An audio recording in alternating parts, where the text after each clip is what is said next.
খ্রিস্টপূর্ব 1160 অব্দে ব্যাবেল নামক দেশের দক্ষিণে ফাদ্দান আরাম নামক এক শহর ছিল।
হে মহান ইস্তার, হে সকল প্রভুর মাতা, হে আমাদের দয়ালু প্রভু, আমাদের জন্মদানকারী মঙ্গলদাতা প্রভু, এই অবুঝ শিশুটিকে আরোগ্য দান করুন আর তার মা জননীকে আনন্দিত করুন। এই অবুঝ শিশুর মাতা প্রতিজ্ঞা করেছে প্রভু, তোমার দরবারে সে মূল্যবান হাদিয়া প্রদান করবে।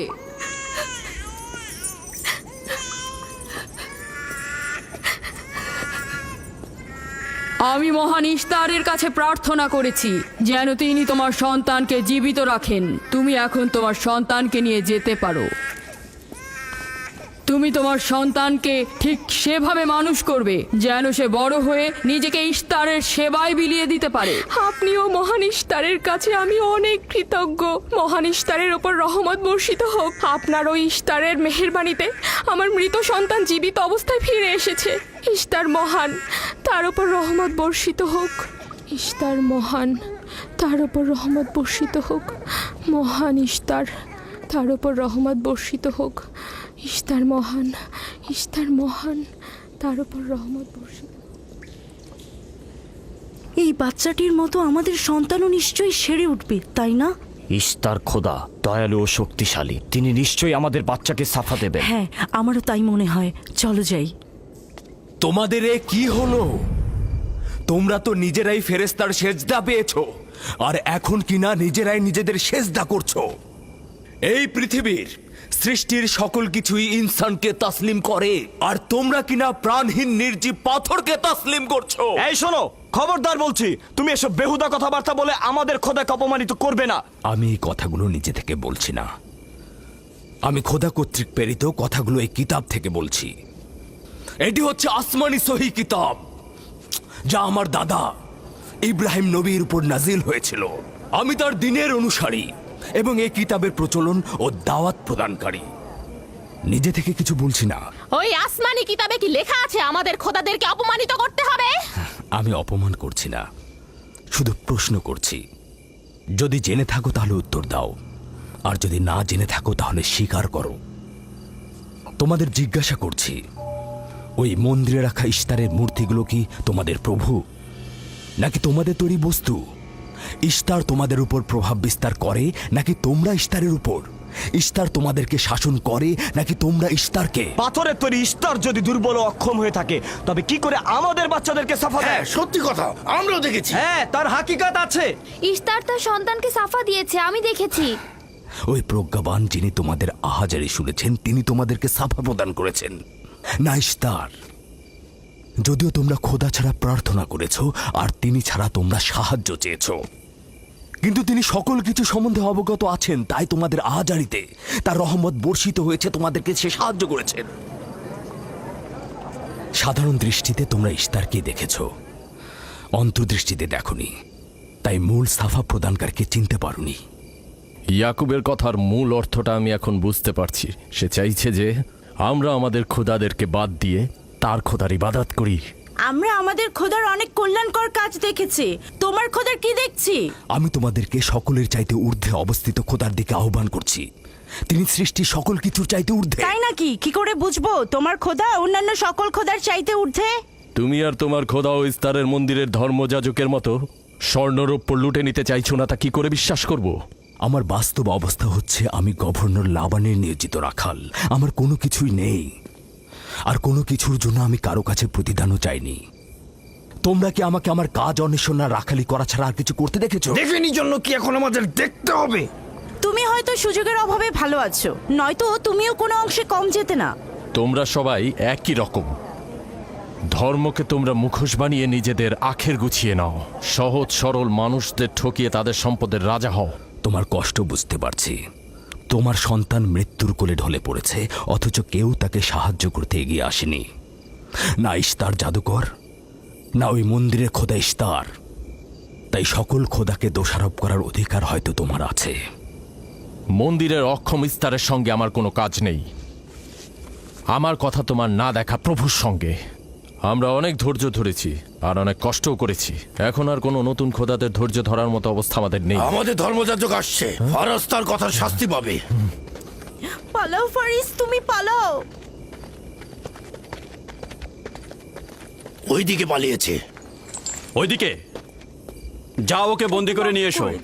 দেখো যেন পালিয়ে না যায়। ওকে ছেড়ে দিন, যে ওকে করে মাফ হোক ওকে দিন। ধরে নিয়ে ফিরবে। ওকে ছেড়ে দিন, ওকে মাফ করে দিন।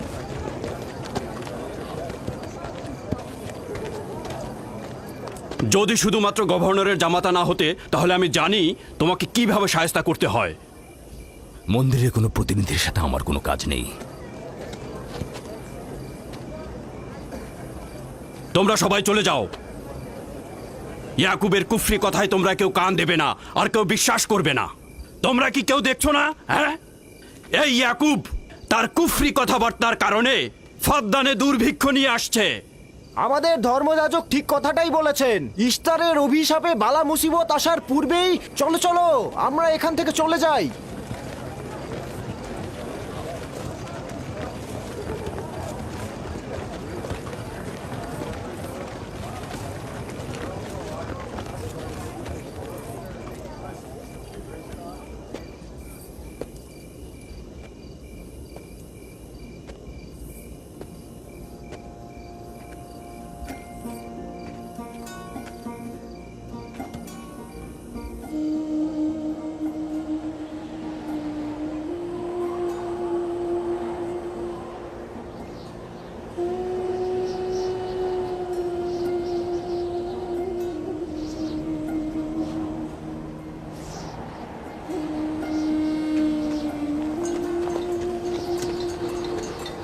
যদি খুব শীঘ্রই বৃষ্টিপাত না হয়, তাহলে ফাদ্দানবাসীর সকল ফসল নষ্ট হয়ে যাবে। আশা করছি মহান খোদা অতি দ্রুতই বৃষ্টিপাত প্রদান করবেন। ওখানে কি হচ্ছে বাবা? এটা ফাদ্দানবাসীর প্রাচীন রীতিনীতি। এখানে ইস্তার নিয়ে কেউ কটু কথা বললে তাকে আগুনে নিক্ষেপ করে হত্যা করা হয়। বিচার করা হয় না সে সত্য বলেছে কিনা। ছেড়ে দাও, ছেড়ে দাও আমাকে বলছি। ছেড়ে দাও, আমাকে ছাড়ো বলছি। হে মহান ছেড়ে দাও। ধর্মগুরু, ওকে মাফ করে দাও, আমাদের উপর রহম করো। আমাকে ছাড়ো, ছাড়ো। আমার কি দোষ? আমি তো কিছু করি নাই। আমি কি বলেছি তোমাদের?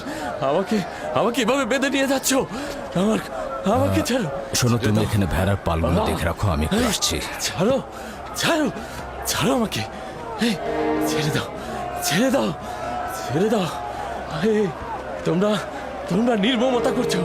তোমরা আমার উপর নির্মমতা করছো। আমাদের রহম করো। ছেড়ে দাও, ছেড়ে দাও। এই, আমার কি দোষ? আমার কি দোষ? আমাকে ছাড়ো, ছেড়ে দাও। এই, তোমরা আমার উপর অবিচার করছো। ওই যে দেখো, ইয়াকুব কি রাখাল, করছো?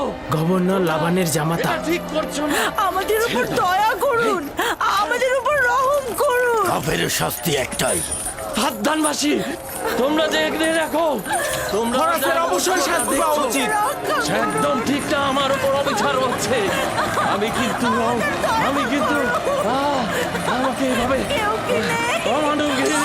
অমানবিক ভাবে পোড়ানো হচ্ছে। এটা তোমরা সহ্য করো না, তোমরা জেগে ওঠো।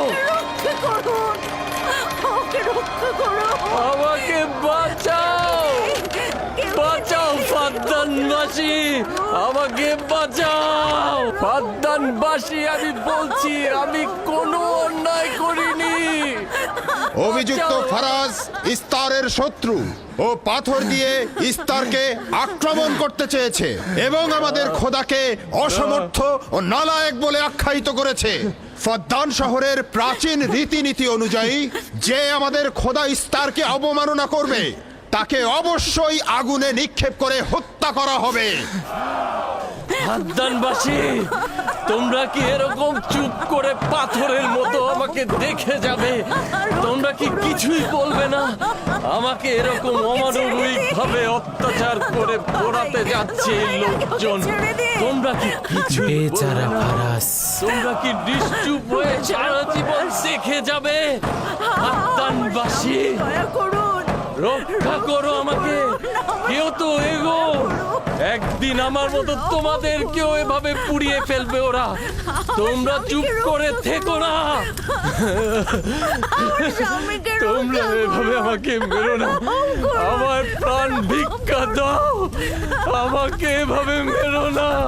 বেহুদা কান্নাকাটি করো না, হয়তো রক্তের মূল্য পরিশোধ করো, নয়তো আগুনে পুড়বার জন্য প্রস্তুত হও। আগুনে ফেলো না, এভাবে পুড়িয়ে মেরো না, আমাকে প্রাণ ভিক্ষা দাও, ওকে ছেড়ে দাও। হে ফাদ্দানের জনগণ, আমাকে মেরো না। আমাদের রহম আমি একটা কথা জানতে চাই, তার রক্তের মূল্য কত? মূল্য কি তুমি পরিশোধ করবে? না, ও নিজেই তো ইস্তারের শত্রু।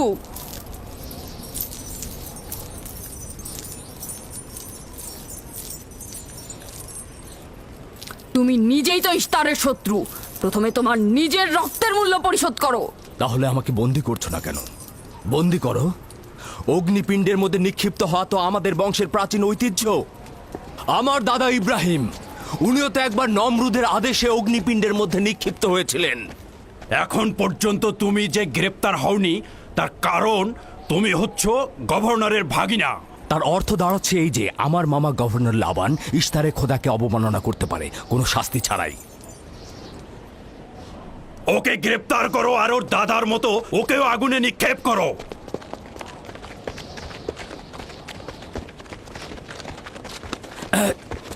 ছেড়ে দাও, আমার প্রশ্নের উত্তর দাও, ছেড়ে দাও আমাকে। এই, এখানে কি হচ্ছে এসব?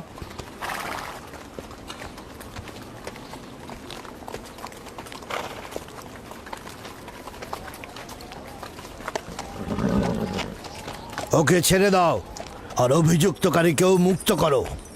ফারাসের অবশ্যই শাস্তি পাওয়া উচিত। যখন ইয়াকুব জীবনের মূল্য পরিশোধ করতে চায় তখন তোমাদের কোনো অধিকার নেই ওকে শাস্তি দেবার।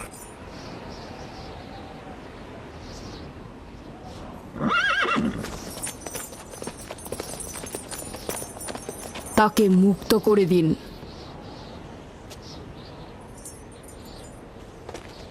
ইয়াকুব, তুমি অবশ্যই ফারাসের জীবনের মূল্য স্বরূপ 500 দিনার পরিশোধ করবে। হ্যাঁ, কোনো সমস্যা নেই, আমি এই অর্থ পরিশোধ করব।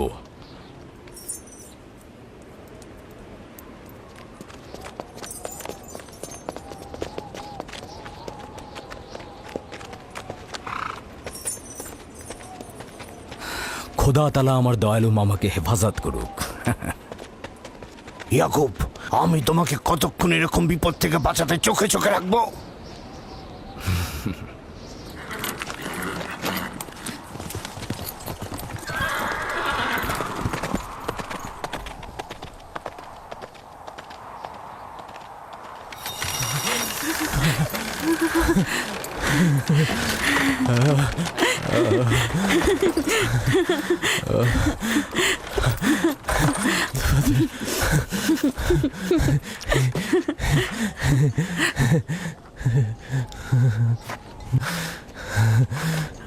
আপনি মহান, আমরা কৃতজ্ঞ, আমরা আমি অনেক আপনি খুব কৃতজ্ঞ কৃতজ্ঞ। আপনার কাছে।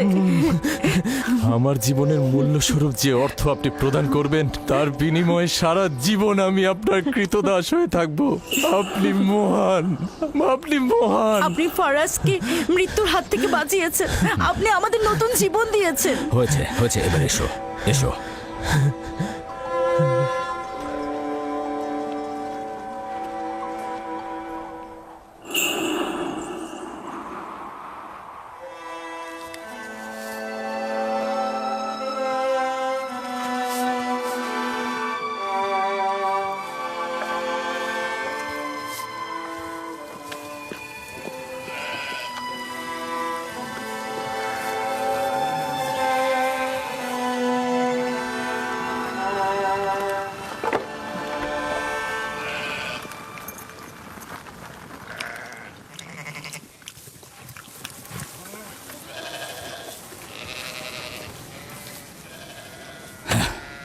লোকটি আসলেই খুব ভালো, আসার পর থেকে শুধু কাজই করে যাচ্ছে।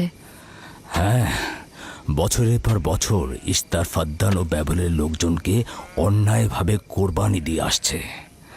আজ তোমার পিতার জন্য আমি ও ফারাজ বেঁচে গেছি।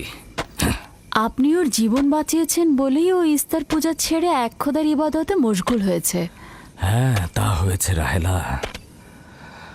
আসলে যখন সে মৃত্যুর হাত থেকে রক্ষা পেয়েছে তখনই এক খোদায় বিশ্বাস এনেছে।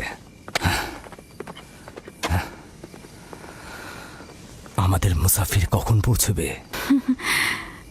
খুব শীঘ্রই হে খোদার নবী, বেশি দিন বাকি নেই। বছরের পর বছর তোমার সন্তানের প্রতীক্ষায় রয়েছি। যদি খোদা চায় তো খুব শীঘ্রই এই প্রতীক্ষার অবসান ঘটবে।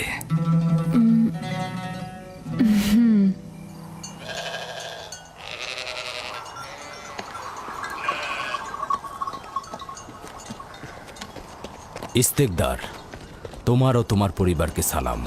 তোমার উপরও দরুদ বর্ষিত হোক ইয়াকুব রাখাল। হ্যাঁ, কৃতজ্ঞতা জ্ঞাপন করছি। মন্দিরে ইস্তারের জন্য খোরমা হাদিয়ে নিয়ে যাচ্ছ? প্রভুদেরকে তো অবশ্যই খুশি করতে হবে, তা না হলে তো এবছর বৃষ্টিপাত হবে না, তাই না? আমার কিন্তু মনে হয় মন্দিরের ইস্তারে চাইতে তোমাদের বেশি দরকার ওই খোরমা।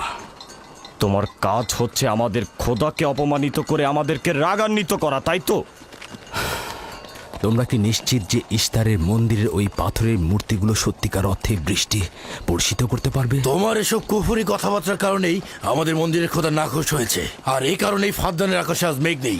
এই ইয়াকুব, ইস্তারের অবমাননা থেকে তুমি নিজেকে রক্ষা করো। চলে এসো, চলে এসো।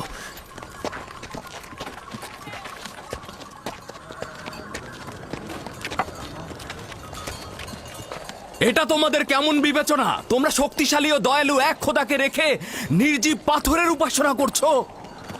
কেন তোমরা বিষাদগ্রস্ত জমিনে নিজেদের আত্মাকে এক খোদার ইমানের নূরে আলোকিত করছো না?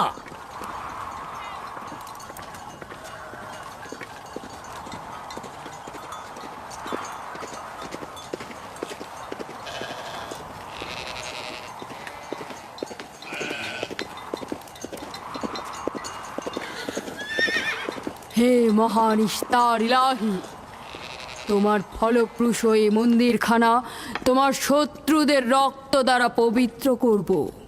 শুষ্ক মৌসুমকে এই অঞ্চল থেকে দূর করে দাও, তোমার রহমতের বৃষ্টি বর্ষণ করো। হে মহান ইস্তার ইলাহি, তোমার এই ফলপ্রসূ মন্দিরকে তোমার শত্রুদের রক্ত দ্বারা পবিত্র করব। হে মহান ইস্তার ইলাহি, এই অঞ্চলের শুষ্ক মৌসুমকে তুমি দূর করে দাও, তোমার রহমতের বৃষ্টি বর্ষণ করো। হে মহান ইস্তার ইলাহি, আমাদের খোদাকে তোমার অবজ্ঞা করেছে। রহমতের বৃষ্টি বর্ষণ করো। হে ইস্তেকদারের সাথে মন্দিরে ঢোকার সময় কথা বলেছে, তোমার আমিও দূর রহমতের থেকে দেখেছি। বৃষ্টি বর্ষণ করো।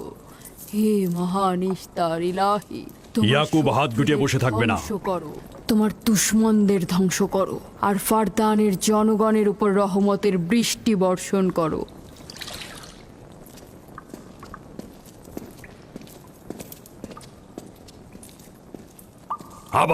ইয়াকুব শুরু করেছে।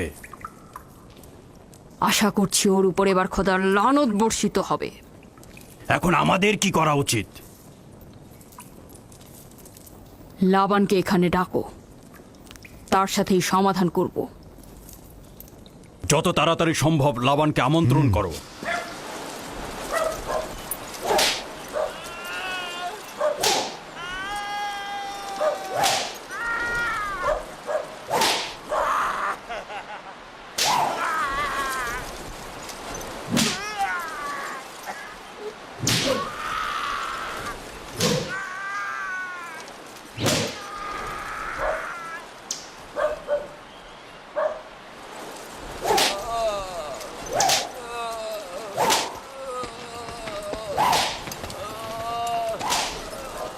জনাবে আলী, ইস্তার মন্দিরের মহান ধর্মগুরু আপনাকে সাক্ষাতের জন্য আমন্ত্রণ জানিয়েছেন। গুরুত্বপূর্ণ কিছু? হ্যাঁ জনাবে আলী। এই, এবার বন্ধ করো।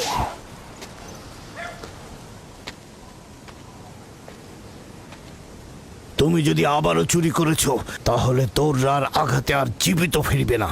আমি কথা দিচ্ছি এমন ভুল আর কখনো হবে না। ছেড়ে দাও একে। এসো।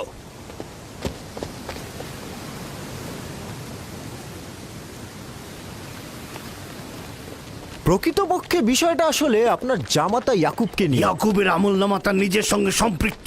আমি উত্তরদাতা নই। না ঠিক আছে, কিন্তু ইয়াকুব তো ইস্তারকে অবজ্ঞা করে। এটা ধর্মগুরুদের কর্তব্য তার প্রশ্নের উত্তর দেওয়া। আর যদি উত্তর দিতে সক্ষম না হও তাহলে কেন আমার শরণাপন্ন হও?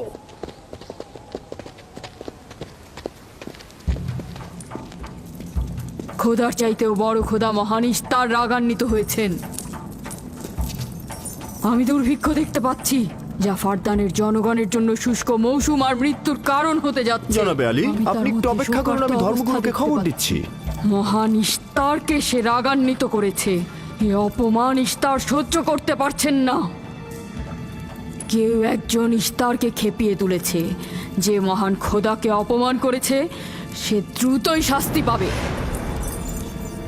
মহান ইস্তার তার বলি চাচ্ছেন। লাবান, কেন তোমার ভাগিনে ইয়াকুবের কুফরি বন্ধ করছো না? তোমরা তো ব্যাবিলনের জনগণের ইমানের মালিক। তার প্রশ্নের জবাব দিয়ে দাও। আমি তো গভর্নর, ধর্মগুরু নই। কিন্তু সে তোমার ভাগিনা এবং তোমার কন্যাদের স্বামী। আমি ফারদানের শান্তি আর নিরাপত্তায় নিয়োজিত। আমার ভাগিনার কার্যাবলী দেখার জন্য নয়। এই কারণেই তাকে শান্ত করতে হবে। সে ফারদানের শান্তি নষ্ট করছে। ফারদানের শান্তি ফিরিয়ে আনতে হবে, তা না হলে অতি দ্রুত ফারদানের বুকে দুর্ভিক্ষ নেমে আসবে। আর এটার দায়ভার সম্পূর্ণ ইয়াকুবের। কি করে করি বলো? ইয়াকুব এখানে ভেড়া রক্ষণাবেক্ষণের প্রধান ব্যক্তি, অর্থনৈতিক চালিকা শক্তিও বটে। আর ও কিনা হয়ে গেল এখানকার বদখদের প্রধান কারণ। হ্যাঁ, কারণ ও এখনো ইস্তারের কুফরি করেই যাচ্ছে। ইয়াকুব তো ব্যাবিলনের খোদাদের উপর ঈমান আনেনি, কিন্তু তারা তো কিছু বলেনি। ব্যাবিলনের খোদাদের প্রতি ঈমান না আনলেও তাদেরকে কখনো অবজ্ঞা করে কথা বলেনি। কিন্তু এখানে তো সে মহান ইস্তারকে অবমাননা করেই চলেছে। তুমি অবশ্যই তাকে শান্ত করবে। অবমাননা করে? অবশ্যই করে। তুমি কি কখনো ভেবে দেখেছো যে ব্যাবিলন রাজ্য কেন তোমাকে নিয়োজিত করেছে? তাহলে এটাও জেনে রাখো কেন আমাকে গভর্নর নিয়োগ করা হয়েছে। উত্তম হলো এটা জানা যে আমি ব্যাবিলন থেকে ফরমান গ্রহণ করি, না তোমাদের থেকে, না তোমাদের ইস্তার থেকে। যদি ইস্তারের মন্দিরের ধর্মগুরু বাবেল এই কথাগুলো তুলে ধরেন তবে কোনো অসুবিধা নেই তো?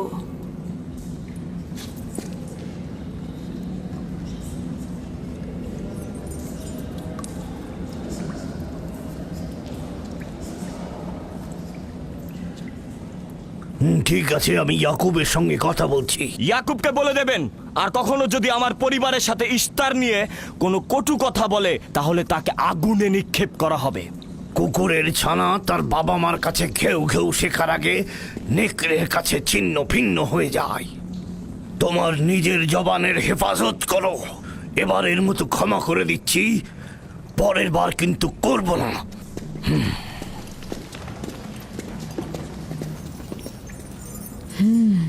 সবাই শুনে রাখো, যদি দুর্ভিক্ষের কারণে আমার ফসল নষ্ট হয় তবে ইয়াকুব আর তার পরিবারের কাউকে আমি জ্যান্ত রাখবো না। দেখা যাক না, একবারই তো কোনো কথা বলে লাভ নেই।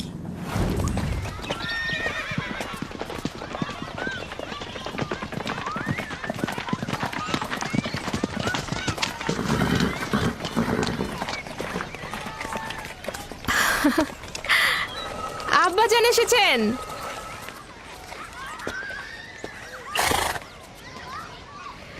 আসসালামু আলাইকুম আব্বাজান, এবার অনেকদিন পর এলেন। সালাম আব্বাজান। কি সৌভাগ্য আমাদের, ফাদ্দান আরামের মহৎ ব্যক্তি দেশের গভর্নর তাহলে সময় পেলেন মেয়েদের দেখতে আসার। এই ইয়াকুবটাকে নিয়ে আর পারি না। কি হয়েছে আব্বাজান? আবারও কি ইস্তার মন্দিরের ধর্মগুরুরা অভিযোগ করেছেন? তার মানে ফারদানের এইসব দাঙ্গা হাঙ্গামা ধর্মগুরুদের ষড়যন্ত্র। ইয়াকুব এগুলোর সঙ্গে জড়িত নয়, তাই তো? আব্বাজান, আপনি খুব ভালো করেই জানেন ইয়াকুব রেসালাত আর নিজের কাজ ছাড়া অন্য কিছুই করে না। কয়েক হাজার বছরের প্রচলিত ইস্তার মন্দিরের সঙ্গে তার কি কাজ? যদি সে এটাই চায় যে সে তার পিতামহের দিন প্রচার করবে, তাহলে সে আমাদের পরিবারের সঙ্গে করুক। কিন্তু মানুষের বিশ্বাসকে কেন অবমাননা করছে? আমার মনে হয় আব্বা আপনি ভুল করছেন। সে অবমাননা করছে না, সত্য প্রচার করছে। আব্বাজান, কিছু মনে করবেন না। ইয়াকুব আসলে এক খোদার প্রতিনিধি হয়ে তার নিয়মকানুন সম্পর্কে জনগণকে সচেতন করে তুলছেন, যেটা তার কর্তব্য বলে মনে করছেন। যেরকম আপনার কর্তব্য ফাদ্দানের জনগণের নিরাপত্তা প্রদান করা। তোমরা তার মতো কঠোর ও বেপরোয়া হয়েছ। আমি যদি চাই দায়িত্ব পালন করতে, তাহলে তোমরা মরুভূমিতে ভবঘুরে হয়ে ঘুরবে। আব্বাজান, আমি আর আমার বোন লিয়া আমাদের স্বামীর দিনে অটল আছি, তাই এক খোদার আইন বাস্তবায়নে আমরা তাকে সাহায্য করেই যাব। তোমরা সবাই দেওয়ানা হয়ে গেছো। তোমরা কেউ আমার অবস্থার কথা চিন্তা করছো না। তোমরা কি জানো, ব্যাবিলনের ধর্মগুরু যদি জানতে পারে আমার ভাগিনা ইস্তারের বিরুদ্ধে অপপ্রচার চালাচ্ছে, তাহলে আমার কি অবস্থা হবে ভাবো। আমি তখন কতটা বিপদে পড়বো। ইয়াকুবের খোদার শক্তি ওই বাবেলের মন্দিরের ইস্তারের থেকে অনেক বেশি। আব্বাজান, আমাদের উচিত হচ্ছে আমাদের নিজেদের খোদাকে ভয় করা, ওই পাথরের খোদাকে নয়। আমার না তার খোদার সঙ্গে কোনো কাজ রয়েছে, না এদের খোদা। শুধু বলবো ইয়াকুবের কোনো অধিকার নেই ফাদ্দানের লোকের কাছে আমার অবস্থান নড়বড় করে দেয়া। কি হয়েছে রাহেলা? রাহেলা, রাহেলা, কি হয়েছে রাহেলা?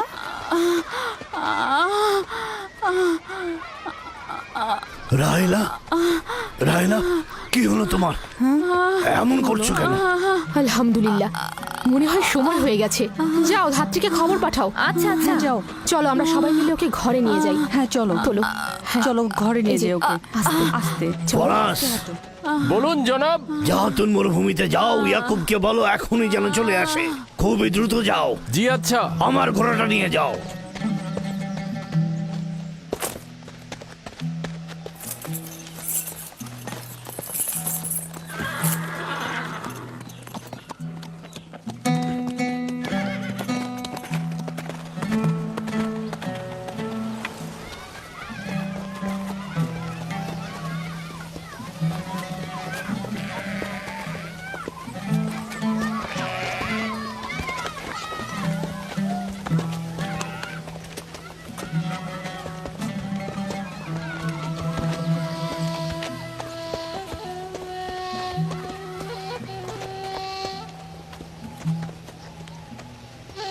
রাখালেরা চতুষ্পদী প্রাণীগুলোকে হেদায়েত করে, আর নবুয়াত ইনসানদের হেদায়েত করে থাকে।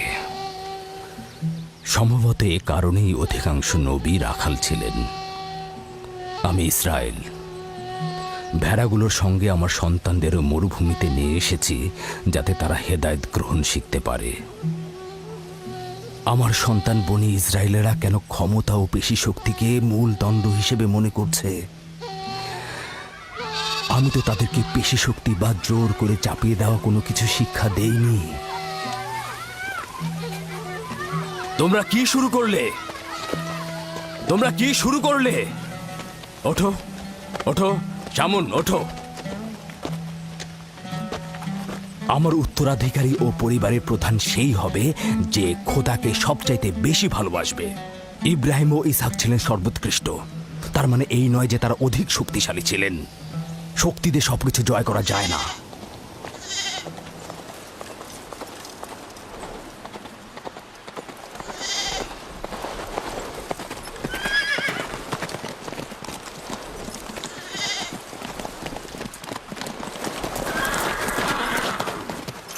কি হয়েছে ফারাজ?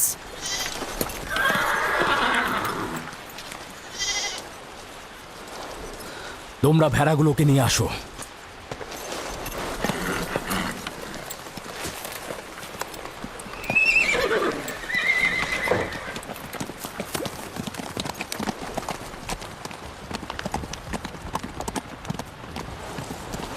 কিছু কি হয়েছে? আব্বাজান কোথায় গেলেন? কিছুই না, ভেড়াগুলোকে একত্রিত করো, আমরা ফিরে যাব।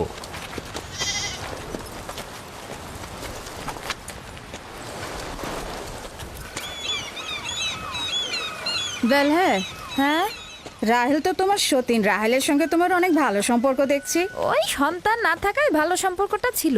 রাহেলের সাথেও ভালো সম্পর্ক ছিল, ওই ইয়াকুবের সাথেও ভালো সম্পর্কটা ছিল। আমার সন্তান নেই, তার সন্তান হচ্ছে, ভালো সম্পর্কটা থাকে কি করে? এমন ভাবে বলছো কেন? রাহেল আর ইয়াকুব তো ইনসান হিসেবে খুবই ভালো। হ্যাঁ, কিন্তু ইয়াকুব তো রাহেলকে অনেক বেশি ভালোবাসে। আর যেহেতু এখন তার সন্তান হচ্ছে, তার স্থান তো সব স্ত্রীর থেকে উপরেই হবে, তাই না? ইয়াকুবের কয়টা স্ত্রী? 4 জন, আমি, লিয়া, জুলফা ও রাহেলা। এই বাদ দাও তো এসব, তাড়াতাড়ি চলো, না হলে শব্দ শেষে আবার আমার ঘাড়েই পড়বে। আরে আমি তো জানি ইয়াকুব বড় ন্যায়পরায়ণ আর মেহেরবান। সকল হিংসা ভুলে একটু ভালোবাসাটাকে বাড়াও, দেখবে সেও তোমাকে খুব ভালোবাসবে। আর ও তো খুব ভালো মানুষ। জনাবে আলী লাবান, আপনার ওপর শান্তি বর্ষিত হোক। ভালো পুরস্কার পেতে যাচ্ছ, কিন্তু রাহেল আর তার সন্তানকে সুস্থ চায়। চিন্তা করবেন না, আমি অনেক অভিজ্ঞ ধাত্রী।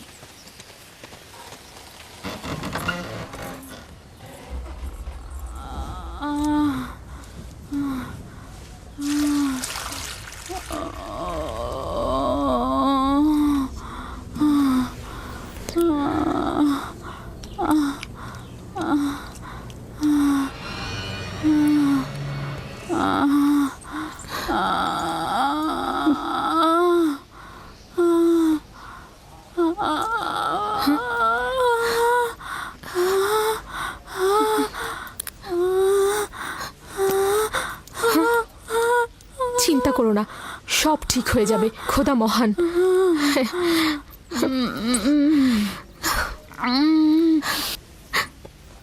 রাহেল, রাহেল, রাহেল, এই যে রাহেল, কি হলো? কথা বলো। রাহেল, রাহেল, রাহেল, রাহেল তো রাহেল? বেহুশ হয়ে গেছে। রাহেল, রাহেল চোখ খোলো, রাহেল কথা বলো, রাহেল, রাহেল, এই যে রাহেল। রাহেলা, হ্যাঁ এমন তো নয় তার উপর ইস্তারের খোদা রাগ পড়েছে।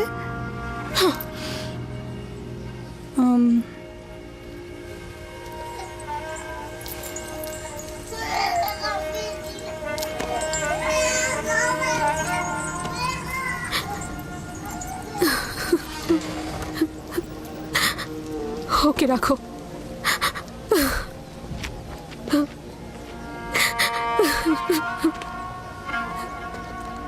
তোমরা তোমার খালার জন্য দোয়া করো, তোমাদের দোয়া খুব তাড়াতাড়ি কবুল হবে।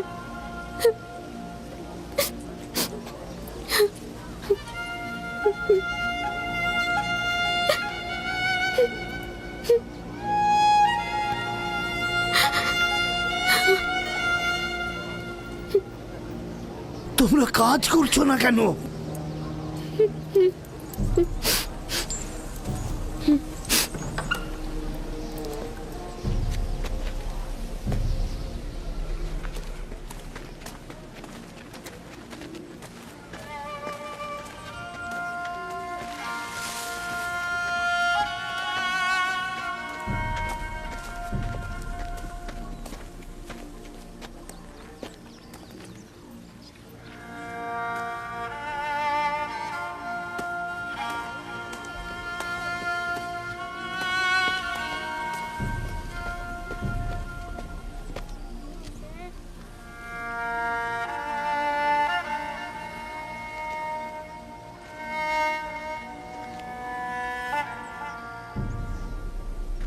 কেউ একজন ইস্তারকে রাগান্বিত করেছে।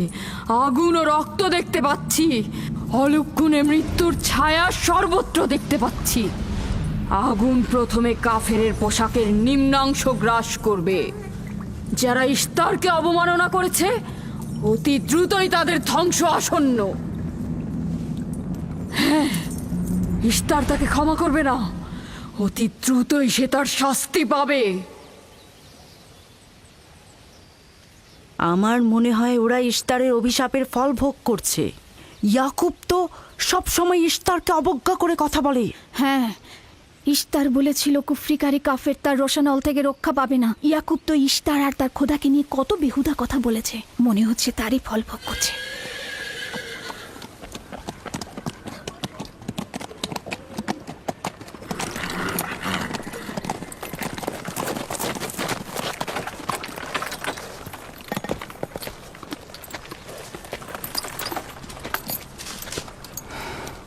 রাহেলের অবস্থা কেমন?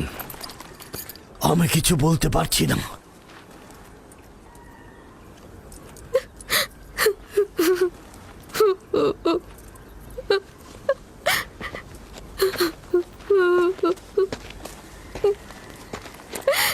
কিছু একটা করুন, রাহেলের অবস্থা খুবই খারাপ। শান্ত হও, খোদার উপর ভরসা রাখো, তিনি যেমন চাইবেন তেমনই হবে, ভরসা রাখো। মানুষজন সব বলা বলি করছে, ইশতারের অভিশাপে আমরা এই বিপদে পড়েছি।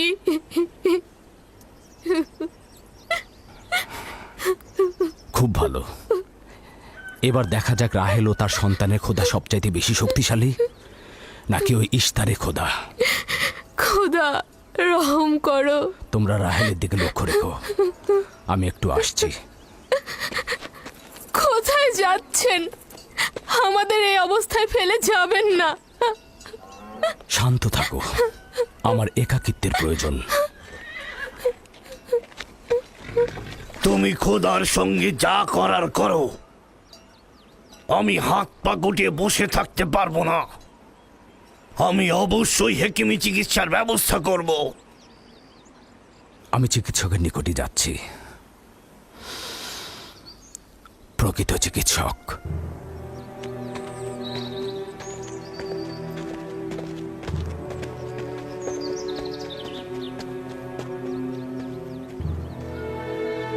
সে যেমন ফাদ্দানের লোকেদের বিপদের কারণ হয়েছে, তদ্রুপ আমার কন্যাদেরও বিপদের কারণ হয়েছে।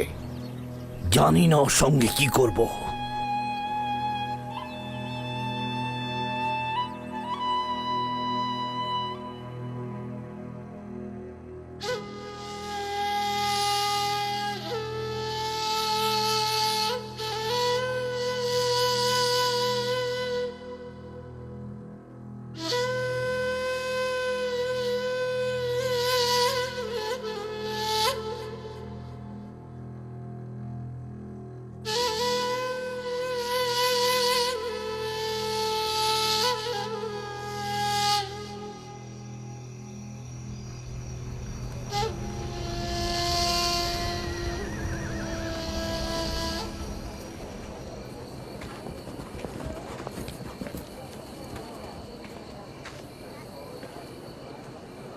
কেন যে ইশতার মাতাকে ডেকে আনছে না, সে তো সবচেয়ে বড় ধাত্রী।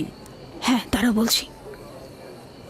জনাব লাবান, ইশতারের কাছে লোক পাঠান। ধাত্রী হিসেবে সে কিন্তু সবচাইতে ভালো।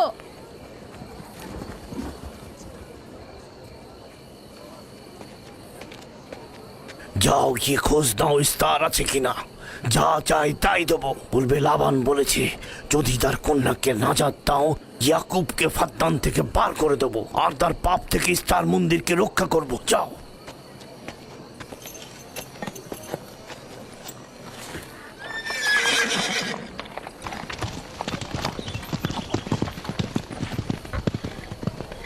ইয়াকুব ইশতারের খোদাকে অপমান করেছে। ইশতারকে অপমাননা করার শাস্তি এইরকমই হয়। তোমাদের চেঁচামেচি বন্ধ করো।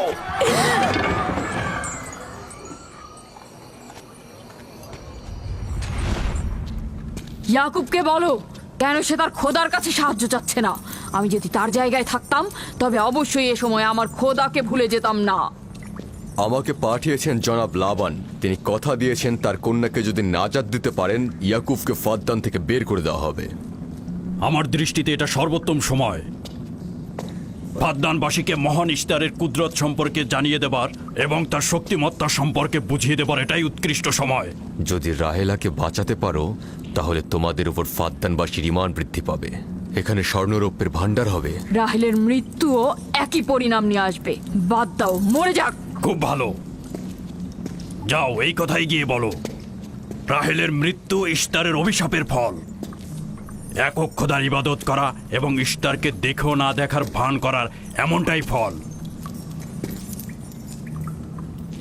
যদি এমনটা হতো, রাহেল ও তার সন্তানের মৃত্যুর পর আকাশ থেকে বৃষ্টি বর্ষিত হচ্ছে,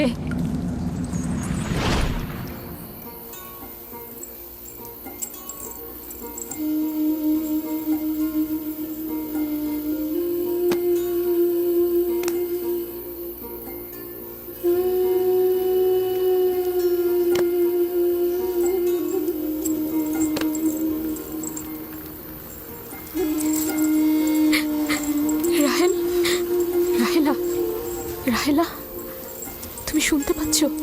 এই যে, রাহেল, কি করছো এসব? আরে ধোঁয়া দিয়ে জ্ঞান ফেরাতে হবে, তাহলে মা বাচ্চা মারা পড়বে। এই ধোঁয়া তাকে মেরে ফেলবে, সুস্থ করবে না।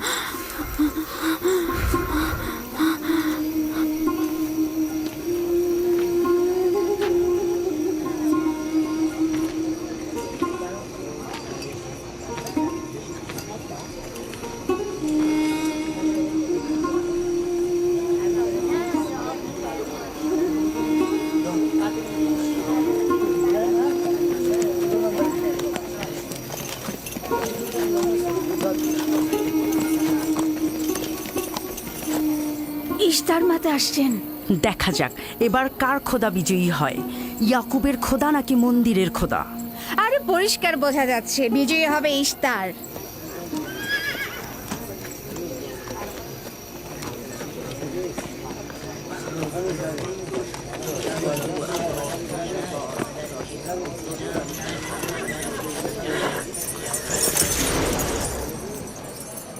লাবান, আমার কথায় কষ্ট পেয়েছো তাই না? আর ইয়াকুব যে বলল তার খোদা সর্বশক্তিমান, অধিক দয়ালু, তবে তার খোদা কেন এসে তাকে সাহায্য করছে না? রাহেলের জীবন এখন তোমার হাতে, তুমি তাকে সাহায্য করো। আমি কখনোই ভাবিনি যে ইয়াকুব এত দ্রুতই মহান ইশতারের শরণাপন্ন হবে। কত অবাক করা বেহুদা ও কাল্পনিক মিথ্যা আর বাতিল চিন্তার মধ্যে মগ্ন আছো। এই বাতিল চিন্তার সত্যতা একটু পরেই তুমি উপলব্ধি করবে, যখন তোমার স্ত্রী সন্তান মৃত্যুর মুখে পতিত হবে। জীবন ও মৃত্যু সম্পূর্ণ খোদার হাতে, না ইশতারের পাথরের মূর্তির হাতে। আমি ইস্তারকে এখানে আসতে বলেছি। রাহেলের অবস্থা খুবই খারাপ। রাহেলের নিজের খোদা ব্যতীত আর কারো খোদার প্রয়োজন নেই। তুমি বের হয়ে যাও, বের হও। ইয়াকুব, আমি এখানে দাঁড়িয়ে আছি। দাঁড়িয়ে আছো কেন? বের হয়ে যাও। তোমার স্ত্রী সন্তান ধ্বংস হবে। মহান ইশতারের ক্রোধে তোমাদের ধ্বংস অনিবার্য। আমার সহধর্মিনী তোমার দয়ায় আসেনি যে তোমার বদ দয়ায় ধ্বংস হয়ে যাবে। তুমি বের হয়ে যাও। ফারদানের জনগণ, এই লোক নিজের জন্য কোনো রহম নিয়ে আসেনি এবং সে তোমাদেরও কোনো রহম দিতে পারবে না। সে তোমাদের জন্য যেমন দুর্ভিক্ষ নিয়ে আসছে, তেমনি তার স্ত্রী পুত্রের জন্য মৃত্যু ডেকে নিয়ে আসছে। অতি দ্রুতই তোমরা ইশতারের কুদরত দেখতে পাবে। তোমার কারণে আমার কন্যার জীবন যদি বিপন্ন হয়,